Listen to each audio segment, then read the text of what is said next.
welcome to. Jill, turn your mics on.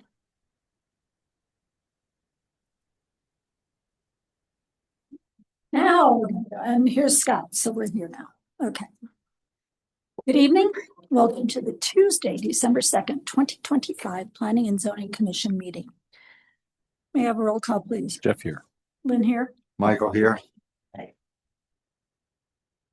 Pledge allegiance to the flag of the United States of America and to the republic for which it stands, one nation, under God, indivisible, with liberty and justice.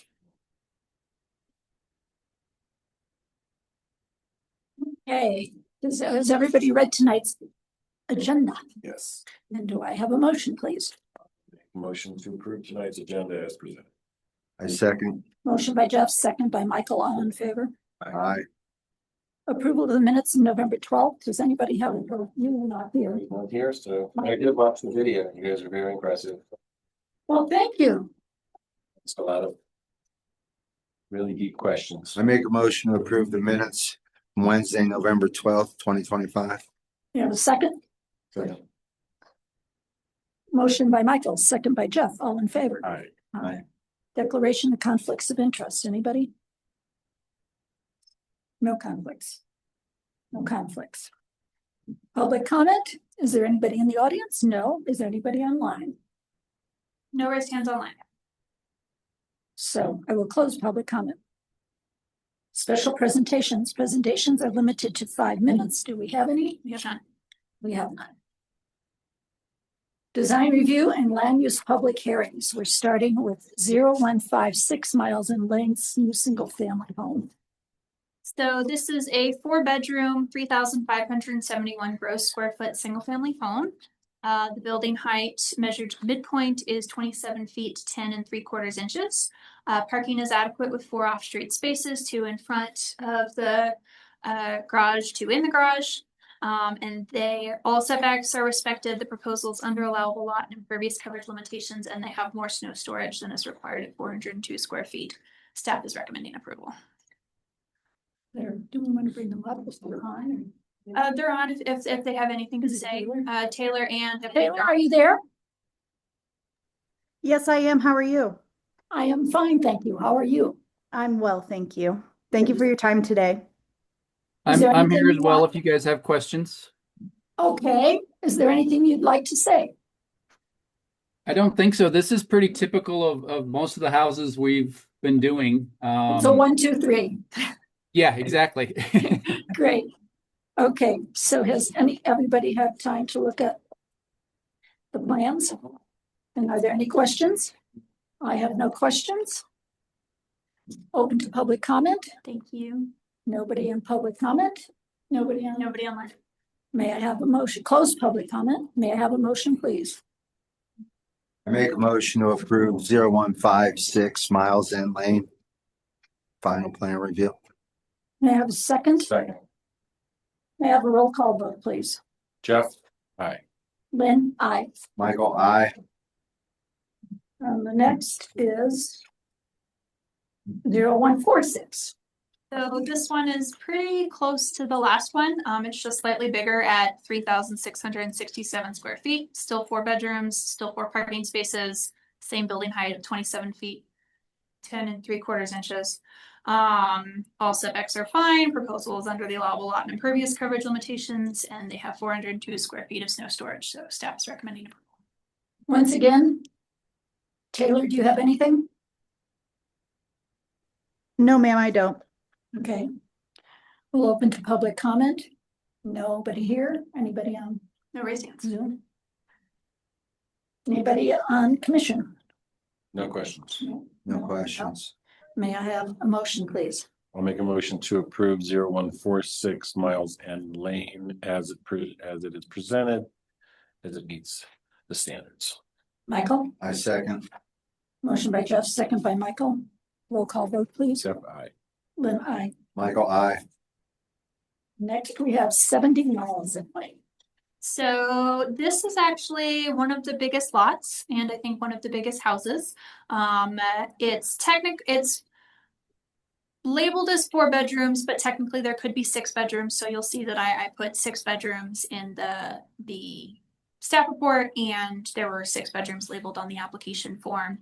I think one's an office and the other's a studio or something like that. But they have plenty of parking. Their PUD guide calls that all of these lots only need 4 parking spaces, and they have 6. 3 in the garage, 3 in front. Their building height is 27 feet 4.5 inches. Setbacks and allowable lot impervious coverages are all respected, and they have more snow storage than is required by the code at 606 square feet. So staff is recommending approval. Taylor, do you have anything? No, ma'am, I don't. Thank you. Open to public comment. Nobody here. No raised hands. No raised hands. Back to commission. Any questions, anybody? The only question I had is that because this is one of the largest homes, or the largest maybe we've seen yet, is there any specific, does this house need any more water than any other house, I guess was the question? Like, is there more SFEs granted to it because of the size of it, or has that already been allocated to this lot from the get-go? When Minter North went through and they needed 54 SFEs, that was kind of taken care of based on, you know, what was being proposed. So from the SFE side of things, that's, to my knowledge, that's already done deal. They've already paid for that. The only thing that they pay more for square footage is the system improvement fee. Obviously that is based on square footage. So yes, they pay more for that for a bigger house than they would a smaller house. And I only asked just because, like, if it's 4 bedrooms now and it ends up being 6 bedrooms later, and it adds more fixtures and more bathrooms and or whatever, or there's more lawn, I just didn't know. Was there a threshold? I don't remember if you went beyond a certain square foot size where it gets allocated to SFEs, because I don't think we did have SFEs. It's just one. So anything over 3,000 square feet, like each SFE is good for 3,000 square feet. We do prorate things when people come in and apply for, it'll show up on your bill likely as 1.5 or 2, but when you're actually purchasing it from the town, we do try and be equitable and prorate it per the square footage. So they will, because it's 5,000 square feet less whatever the garage and mechanical space is, it will likely show up on their bill as 1.5 or 2, depending on how that kind of stacks out. But that was accounted for in the initial PUD, and whether they add more fixtures or not, that won't change what we charge them for water. The only thing that affects what we charge them for water is square footage. So if they later on down the line, because they have extra space on their lot, they decide to put an addition on, at that point, yes, they'll be charged for more water. But if they go through and convert those 2 offices into bedrooms, that won't affect their water. But we're basically allocated 2 SFEs to them because Essentially. Square feet. Yeah. Okay, that's it. How does that work on these that are 3,500 square feet? Same. Most of the time, their garage, I think, keeps them underneath. Because like the square footage I give you is gross, so that includes garage and mechanical, which is not included when we factor in water. However, let's say it is just 3,500 square feet without the garage. Then again, we'd still prorate it. They'd be charged 500 square feet for the extra tap, and that would show up on the bill accordingly. Michael, do you have anything? That's a great question, Jeff. Yeah. No, I have nothing. May I just chime in on the water real quick? Yes, please. We've been working with Jay on keeping up with a spreadsheet on all of the allocated SFEs for Minter North, and we're well within what we've purchased thus far, just to ease everyone's mind on the water. No, thank you for that. Are you guys keeping track of the consumptive use side as well? For like watering lawns when we get to it this summer?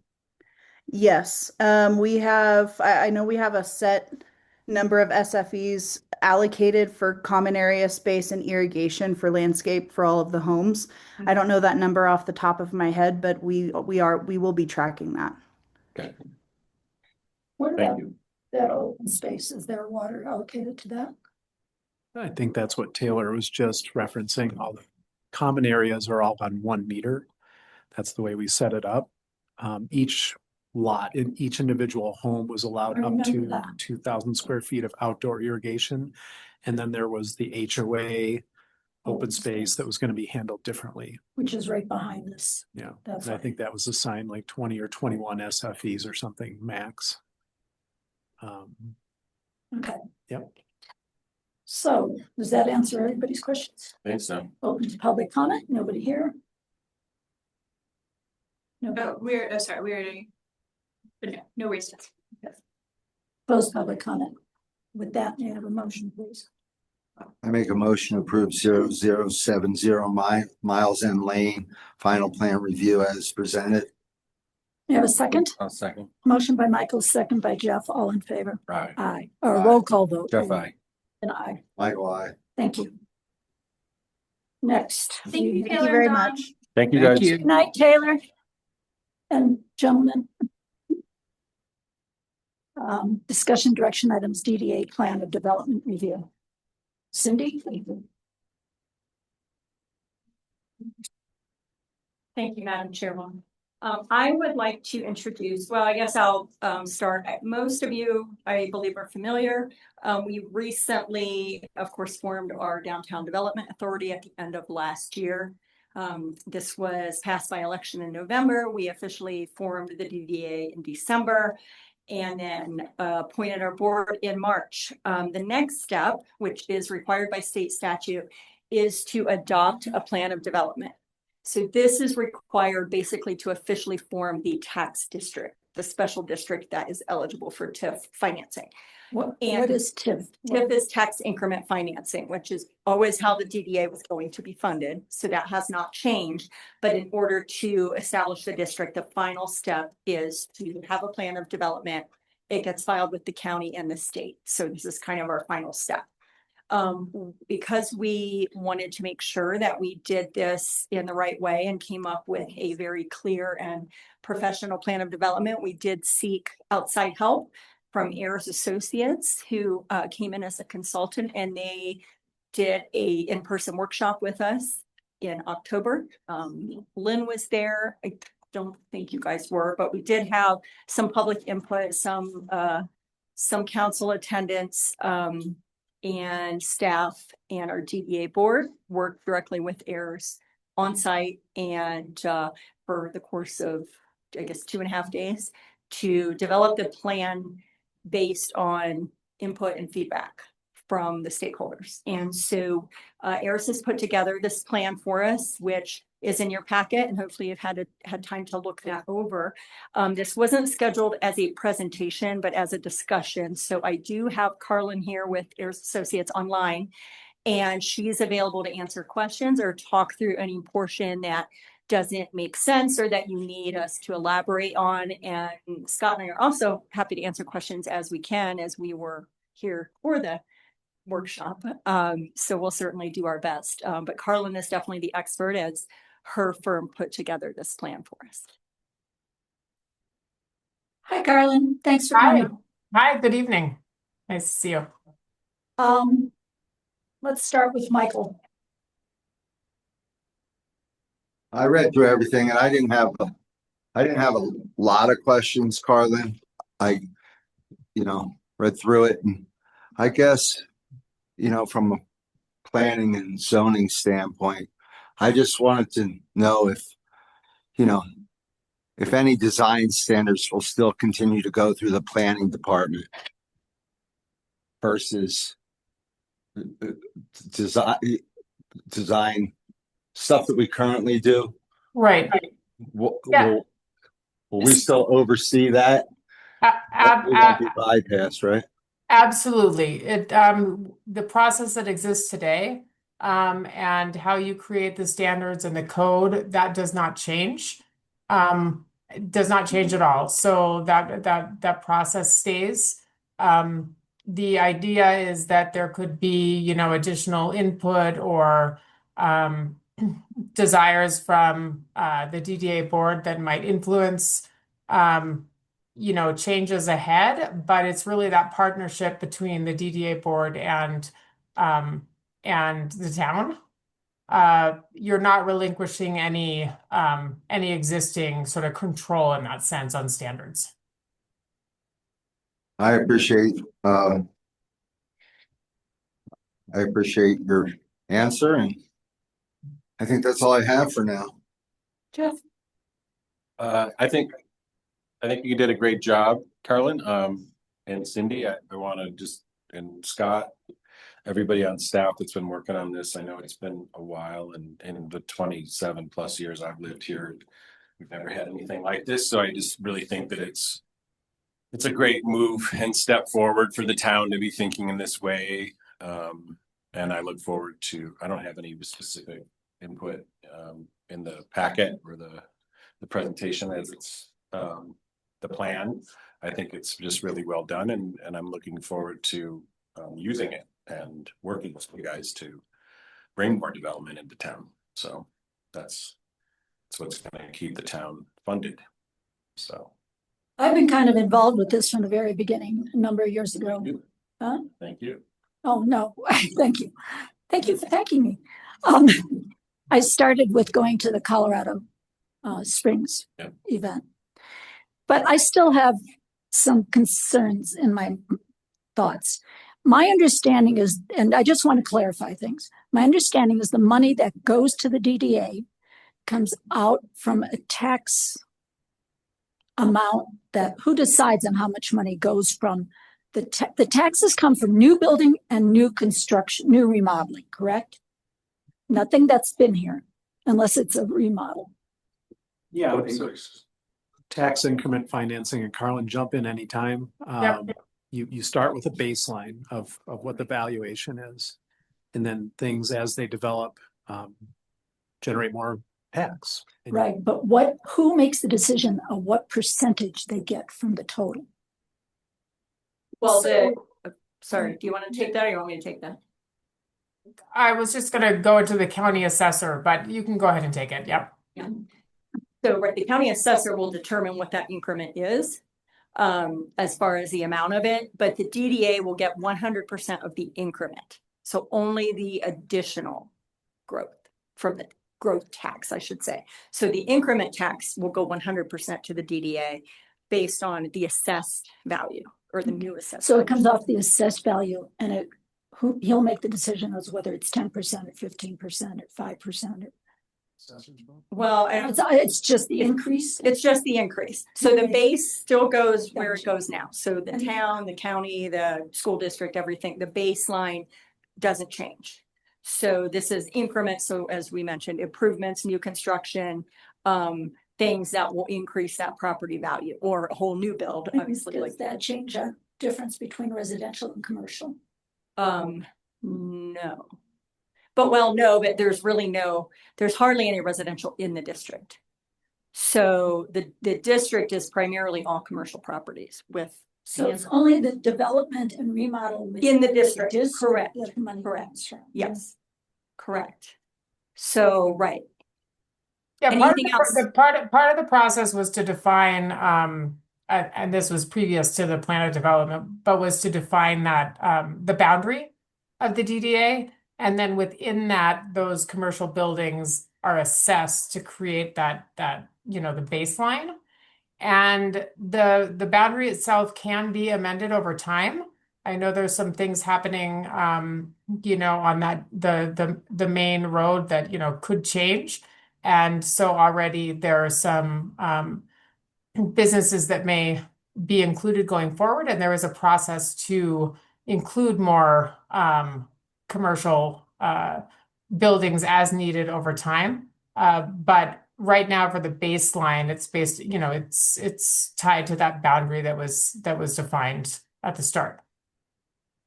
Exactly. So construction outside of that would not be a part of it. This would be a very slow process of getting money into here. Yes. Because we have such a small downtown and we have so little development going in. Therefore, the other thing that I've read and heard is that money can be borrowed to do things. It can. So who is responsible if they don't have the money in there? Who's responsible for that debt? The DDA is responsible for that debt. In total, nothing to do with the town. Correct. And if the money's not there, how does it get paid?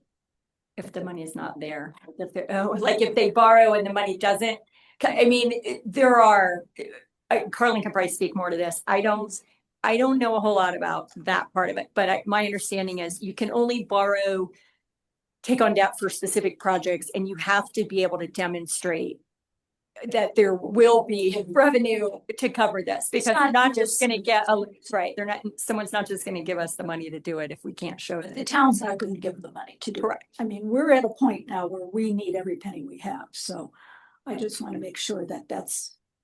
Yeah, that is definitely, that's not tied to the town, is tied to the DDA board.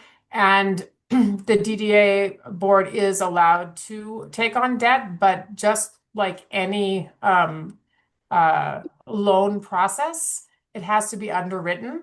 So when that time comes, the lender would be looking at all the same things just as an individual would buy a house and any kind of loan that you would get. So it's not that the board wouldn't be able to take on debt unless the underwriter would say, yes, we believe that these things are going to happen and that you'll be good for that money. So the same underwriting process takes place. Carlin, if I understand all that. Technically, worst case scenario, if something defaulted, the town would probably be responsible. But the fact is that we're trying to work together and make sure that we make the right decision so we don't get in that position. Correct? Probably correct. I don't know how to answer that. Probably don't want to. I probably wouldn't answer. The issuance of debt would require council approval. Right. Yeah, so ultimately the town would I mean, if I were to take a loan out and I had a basis to take that loan out against and I failed, they would take whatever was backing that loan. How does that work with DDA if they have nothing? I think That's where I get confused. Rob just answered that somewhat. Technically, worst case scenario, What's the equity collateralizing the loan? the town guarantee from council. Then he's good word. Well, but if it's a guarantee, then are they responsible for stepping up to cover it? Yes, I think the answer is technically yes. Technically, if something goes completely sideways, the town council is going to make the decision to approve the process. So technically, the town In the long run. would be liable, but we hope that that's never the case, and we hope that we're going to make good decisions all the way along. And that's the purpose of this, is to try to benefit the town and not benefit the town. And then we count on our council, our staff and our managers to make the right decision.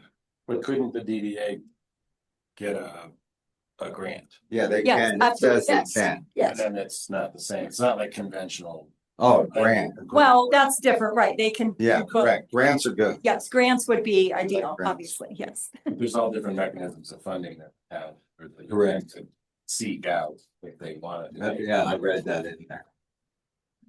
What is considered a high impact project? It says in here, high impact projects that generate tax increment revenue. What is a Yeah, really high- high impact projects are the ones that, to the point that you made earlier, the money doesn't start flowing right away. It takes time, and as you know, properties are assessed at certain periods. So the high impact projects, especially at sort of at the beginning of the formation of a DDA, it's really looking at how to incentivize or encourage the development that will get that increment flowing more quickly. So larger, what it'll be for Minturn, will be up to the DDA board, and we'll see what that will be. But it's the idea that the larger the project, the larger the impact, and the sooner that you can have that money that starts flowing through. So Lynn, if, as an example, like a new build, a full new build, like Stephen Spence's project, I would call a high impact project. Okay. Yeah. If something ever gets developed, some other stuff within the 100 block where there are some buildings not in great shape, that might be an example of like full new builds, things like that, that would happen. But I would say a full build would be your highest impact. Okay, and this kind of came up, so I think we've answered it, but my question was, well, all decisions have to be before the public. You said it will come to P and Z and it will go to council, so. Yeah, any type of development project still has to meet our normal requirements. So it still has to meet the code. It still has to go. If it's a project that would normally require planning commission approval, it still needs to come to planning commission. And then it would still need to go to council and all of that. It still needs to follow the regular process. Who is considered the DDA staff? Is that the board? Well, I know you. in the plan, it refers to staff because the DDA board does have the ability to hire staff. Correct. Obviously, that won't happen right away. No. The plan eventually is when there is revenue coming in, that they would hire staff, at least an executive director. An executive director is a required position by state statute. I'm the current executive director, but the goal is hopefully in the next, I would say, few years that we can hire someone that can be like full-time devoted to the DDA. And they could eventually hire more staff for, say, marketing outreach or events, things like that. That would be way down the road. So currently you're being paid by the town. Yes. Okay. So the town is involved. That's one thing that worries me is if more staff is needed, are we going to continually take the responsibility on as a town to take care of it? We did an IGA, which you may or may not be familiar. An intergovernmental agreement, the town council and the DDA did an IGA, basically agreeing to a very limited amount of staff support from myself and a little bit from Jay, but mostly me, but basically because we still have to be, we have to manage a budget for it. Right now, there's really no budget because there's no money coming in yet. But so right now, my only primary responsibilities have been overseeing this project and holding the meetings, being the record keeper of the minutes and anything that we pass. So it hasn't been a super heavy lift yet. Obviously, as we start getting into more things, it will become more involved. But I think that that's a little bit further out as we really start getting into some of those. I don't even know what I'm trying to say, but it's where the workload starts to really increase. I think it's still a ways out, and I'm hoping by that point the DDA can afford to hire Something in the coffers to deal with it. Yeah, I would just add that it's very common when DDAs are formed that the town performs that function sort of almost like the seed financing in the form of town staff to get things started. And then as things start moving, then there is, if successful, then there is that additional funding to be able to hire, one person, maybe a part-time person, and then it can grow. Larger communities with established DDAs have many employees. So it just, it's something that just takes time. That takes time, but it's very common that that initially that support is provided by the town in limited amount. Yeah, exactly. And to Carlin's point, the other communities that I've spoken with, I've leaned on some other communities to learn through this whole process. And Fraser is a town that I've talked a lot to.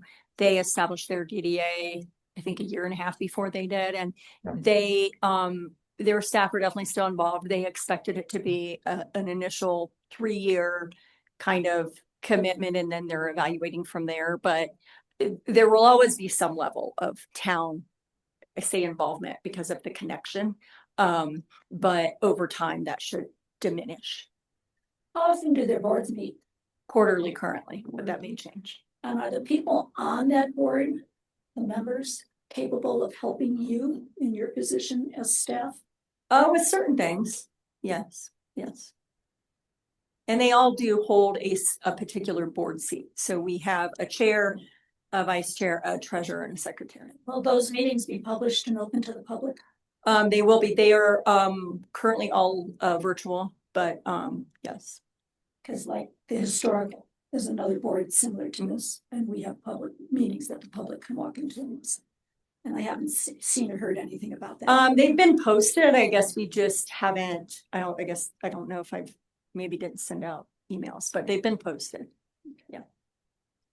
Yeah, the DDA board is subject to all the same requirements for public for notice and you know, public meetings and record keeping and all of that. And having been a past business owner in downtown Minturn, one of my first requests is figure out how to get public bathrooms in. I mean, that's a major issue down there, and I know that's going to cost money, so I'm just bringing it up. That was always the question, where are the public bathrooms?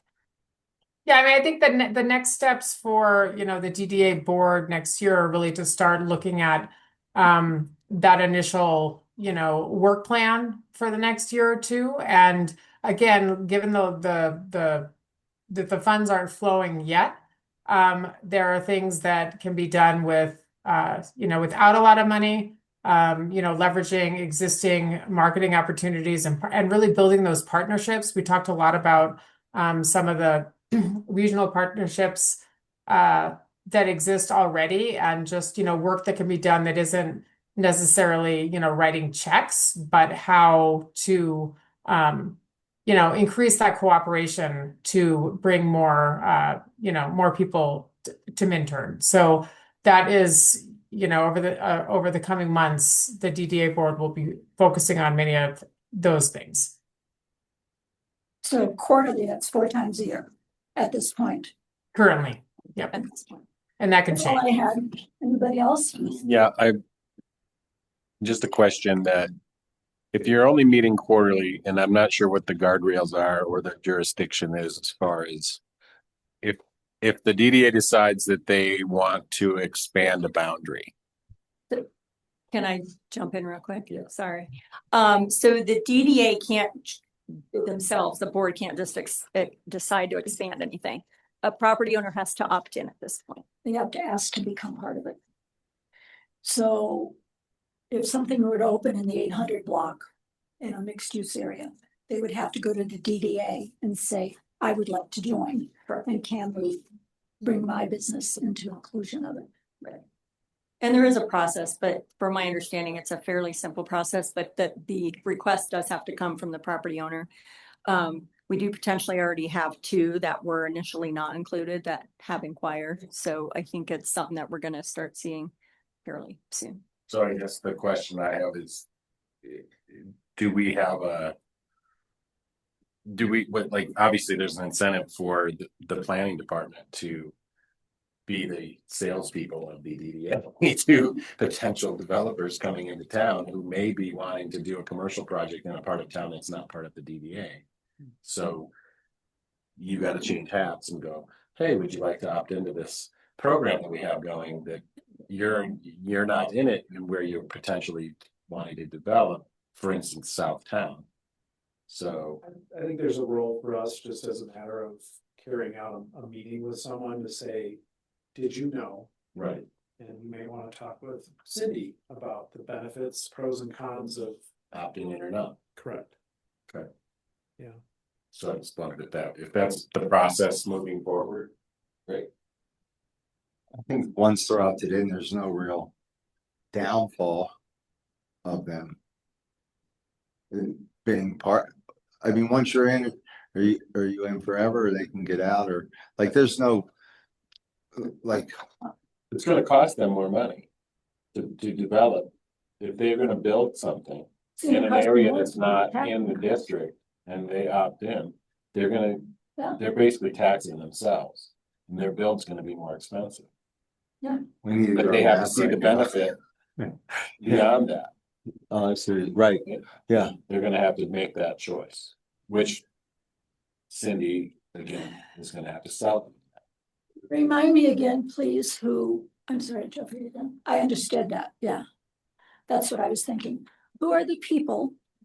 It's the owners of the buildings. Is it the business owners who can opt in also and increase the taxes on their property? The property owner would have to Agree to it. agree to it. So I mean, weren't there three different things? well, there were 3 eligible voters in the Yeah. election. You could be a property owner, a business lessee, or a resident. But for opting in, I believe it is the property owner that has to be the one to do the petition. Because the taxes go to him. And why a residence or one or her. Well, right, and there really are very, yeah, I mean, I don't see a resident wanting to opt in, but I we don't- really have very few, right, residential properties in the district. Some by default just because of where they were located, but for the most part, it's all commercial. What's the, people can opt out whenever they want? I don't. This is a 30-year commitment, is it not? Yeah, the boundaries can change either way. I mean, it tends to not change back because, once something's commercial, but there is that flexibility. So we just need to figure out what the commitment is out of the gate, and if someone wants to opt in, we need to let them know whether it's 10, 20 or whatever years it is, and once they're committed, right? Is that what I'm trying to understand? Are we trying to sort that out? Sell the building, they wouldn't be. Well, that's a good question. If And is the they- next owner responsible then? Well, if they sell the building, the Then- property's already in the district, it would still be. Yeah, like you can't easily pull people out, because then the council would have to do it'd be by ordinance to amend the boundaries of the district. And then if there's debt issued against the TIF, that could create conflict with that debt because it was issued based on the assessed valuation of the district as it was established at the time of issuance. So it's possible, but it's very rare. So the key is you just explain it to them up front, and they're either in or they're not in. But it doesn't really make a difference to a property owner. Like, it doesn't increase their taxes. It's just how the taxes are spread. So That's why I was a little confused irrelevant. by It Jeff. doesn't increase it if the building is already there. it doesn't increase it Either way, Yeah, I think it's important to understand that this is not it's not an additional tax. it's not an additional tax in any way. There are other tools like you may have heard of, business improvement districts where business owners would be paying into a pot that helps maintain the flowers on the street or do certain maintenance. This is not an additional tax. No business owner is paying more. The business owners, Or the but the property. building owners. Property owners. They're still not paying more tax. It's a reallocation of tax. Yeah, so over time, if the boundary, I mean, the hope is that you're increasing the value of properties overall because you're attracting development and that assessed value is going up. And if your assessed value of your building is going up due to what's happening around you, yes, your property taxes, will increase naturally. But this isn't a straight tax increase for the individual property owners. It's based on the assessed value always. I think we're giving them, some of our kitty. But I thought What do you that, mean? if, for instance, if the whiskey building gets built, When? When? the whiskey building gets built, I'm being active. do they not, as the developer of that building, pay an additional fee? They don't. No. So there's no fee. So I guess that's where I was confused. If you say like developers are the ones that are gonna We pay. give them some of ours, Jeff. So I let's say, think we gave them some of ours originally. And we're thinking we're getting it back at the end. so if the property is taxed at 10%, because that's an easy number to go with. Yep. The property is worth, let's say, I don't know, $500,000 now. It's taxed at 10%. Yep. You put the building on it, it's now worth $2 million, still taxed at 10%. Right. And we get the difference between the 500 and the 2 million that's the TIF that goes into our pot. They're still taxed to the same amount, 10%. It's just the amount that was taxed at 500,000 goes to regular state, county, us in regular property taxes. The improved value. The improved value, the difference of that 1.5 million between 500 and 2 million, that's what then goes into the DDA district. So the amount doesn't change, as Cindy was explaining, it's just the allocation. It's not a fee on the building permit. It's not. We just share a little for a long-term, Benefit. more intake. Right. And yes, and then the goal would be, yes, if you bring in more development, if you bring in more commercial business, you're also then increasing sales tax, which helps the town and the community as a whole. Yeah, and in some, just as an example, in that case of, you know, the new building coming in, some of the things the DDA board will decide is, you know, that increment to the increment that's expected, you know, that's obviously for the property owner, that's a big change, but, you know, they're investing in the town and their taxes will naturally go up. But the DDA board has the ability to, if they want to, in order to track the right business, that high impact business that they believe really will, you know, help the town, they could say, you know, strike an agreement and say that tax increment that's going to come in because of what you're investing in the town for a certain number of years will give you like X percentage back or something, you know, to sort of help entice a developer. This doesn't happen all the time, but it can be one of those things where if there's, you know, a major project that is really going to move the needle, then some of that, you know, all of that increment comes into the DDA board, and they could have an agreement with the developer to give some of that back, if that makes sense. And again, it's all for the longer term vision of whatever that development is, the belief that it's really going to, you know, elevate the street overall and benefit all the businesses. Therefore, it's in the best interest of Minturn and the DDA to really put some of those incentives out there and share in some of that increment.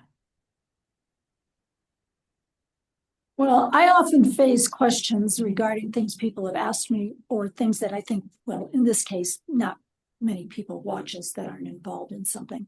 But if they're on Zoom thinking of what's going on and wanting to know, or if in front of console, sometimes I'll ask a question just because somebody else might be watching that's thinking the same thing. And I want it clarified. So that happens. Here, we don't get into that too much unless it's a home or something going up in a neighborhood. But that's a lot of times why I ask questions that maybe I know part of, but I know I'm still confused. So I'll ask the same thing. Other than that, anything else? Very good question. Very good question. It's a lot to understand. I'm still learning every day.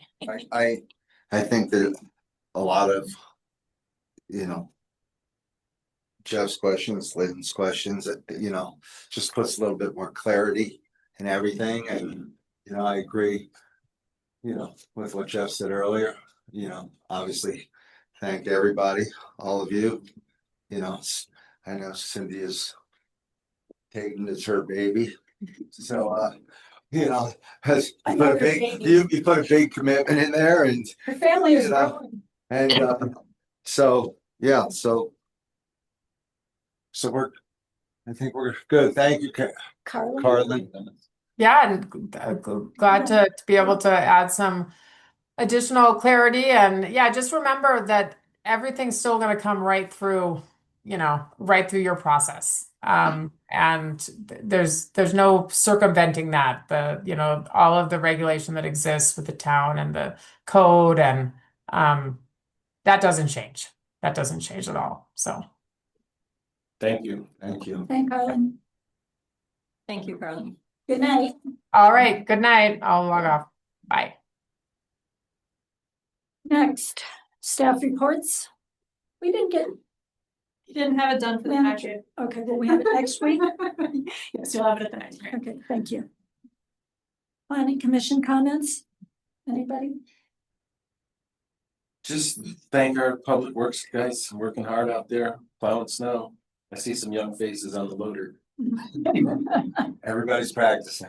I like when I see the loader going in to get one parking space, just to get a little more snow. I like it. He does cars, move, Jeff. Future meetings, the next I one would is take it more December far. 10th.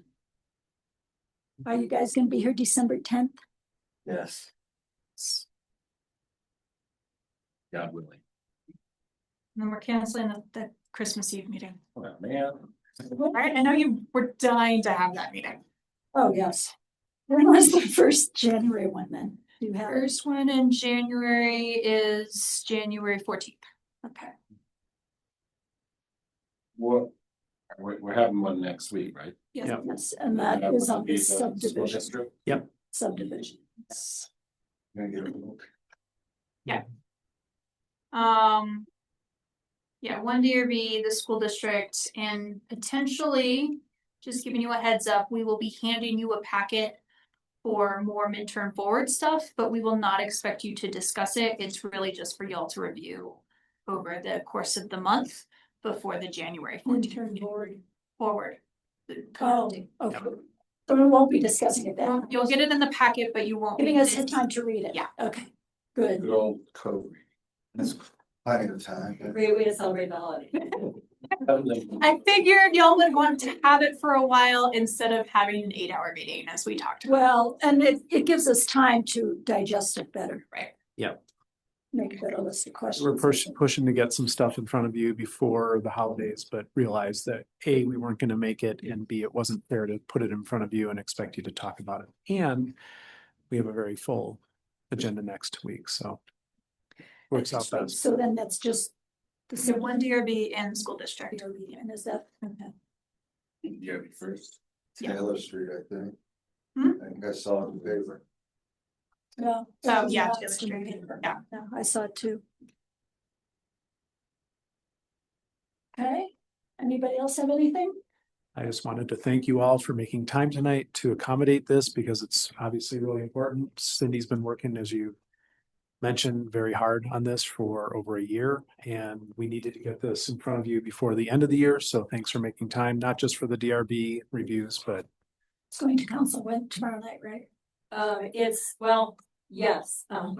actually, it is going to council tomorrow night. It was going to be discussion for council tomorrow and then coming back.